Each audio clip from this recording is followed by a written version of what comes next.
Hi అండి అందరికీ. ఇప్పుడు మనం మాట్లాడుకోబోయేది నందమూరి వీరాభిమాని వెంకట్ యాదవ్ గారు. ఈయన నందమూరి అభిమాని అని చెప్పుకోవటం కంటే నందమూరి భక్తుడు అని చెప్పడంలో అతి ఆసక్తి లేదు.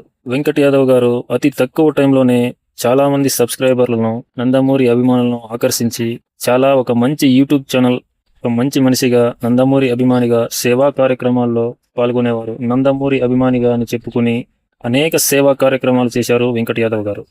ఇప్పుడు ఆయన గురించి ఎందుకు మాట్లాడుకుంటున్నామంటే, ఆయన చనిపోయారు అనే న్యూస్ నాకు ఈ రోజు తెలిసింది బ్రదర్స్. మామూలుగా ఆయన వీడియోస్ చూస్తుంటాను, కానీ ఈ మధ్య పని ఒత్తిడి వల్ల చూడలేదు. కానీ ఈరోజు యూట్యూబ్ ఓపెన్ చేసి ఏదో చూస్తుంటే ఈ వీడియో కంటపడింది, వెంకట్ యాదవ్ మరణించారు అని.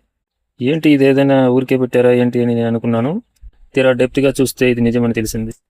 ఒక నందమూరి అభిమానిగా, ఒక మనిషిగా, ఒక మంచి మనిషి చనిపోయాడన్న విషయం తెలిసి చాలా బాధపడ్డాను. అసలు ఇది నిజమా అబద్ధమా అని తెలుసుకోవడానికి నాకు 10 నిమిషాలు పట్టింది. చాలా వీడియోలు చూశాను, అప్పుడు కానీ అర్థం కాలేదు ఇది నిజమేనో అని. ఎందుకు చనిపోయారు, ఆయన ఏంటి పరిస్థితి అని లోతుగా విశ్లేషిస్తే ఆయనకు ఆరోగ్యం కొంచెం సరిలేదని సమాచారం. ఊపిరితిత్తుల ప్రాబ్లం ఉన్నట్టు, లంగ్స్లో ప్రాబ్లం ఉన్నట్టు కొంతమంది చెప్పారు.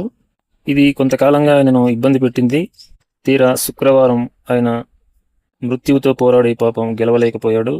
అటువంటి మంచి వ్యక్తి మరణించడం చాలా బాధాకరం.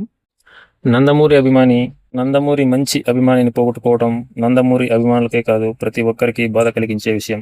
ఎప్పుడు చూసినా చాలా మంచి వీడియోలు పెట్టేవారు. బాలయ్య మీద కానివ్వండి, ఎన్టీఆర్ గారి మీద కానివ్వండి, ప్రతి ఒక్క వీడియో చాలా బాగా ఉంటుంది. వీరసింహారెడ్డి టైంలో అయితే ఆయన బాలకృష్ణ గారిని కూడా కలిసి ఫోటో దిగి మనకందరికీ చూపించారు ఆయన. నేను అప్పుడే యూట్యూబ్ ఛానల్ పెడదాం అనుకున్నాను. ఈయన చూసే నేను ఇన్స్పిరేషన్ అయ్యాను. నందమూరి వంశం నుండి ఏ న్యూస్ వచ్చినా కూడా ముందుగా ఈయన ఛానల్లో ప్రత్యక్షమయ్యేది. ఆదోనిలో ఏ ఫంక్షన్ జరిగినా, ఏది జరిగినా కూడా ఈయన ఛానల్లో ప్రత్యక్షమయ్యేది. చాలా బాగా తీసేవారు ఆయన వీడియోస్ కానివ్వండి, ఆయన చేసే సేవా కార్యక్రమాలు కానివ్వండి, ప్రతి ఒక్కటి కూడా. ఒక మంచి వ్యక్తి లేడనే బాధ, చాలా బాధ అనిపించింది బ్రదర్స్. నందమూరి అభిమానులందరూ ఆయన ఆత్మకు శాంతి కలగాలని కోరుకున్నాం. ఆయన ఫైనాల్స్ పరిస్థితి అయితే మనకు తెలియదు, కానీ ఆయన ఫైనాల్స్ పరిస్థితి బాగా లేకుంటే మాత్రం మన నందమూరి అభిమానుల తరపున మన బాలయ్య గారు ఏదైనా ఆ కుటుంబానికి సహాయం చేస్తే బాగుంటుంది అని నాకు అనిపిస్తుంది బ్రదర్స్.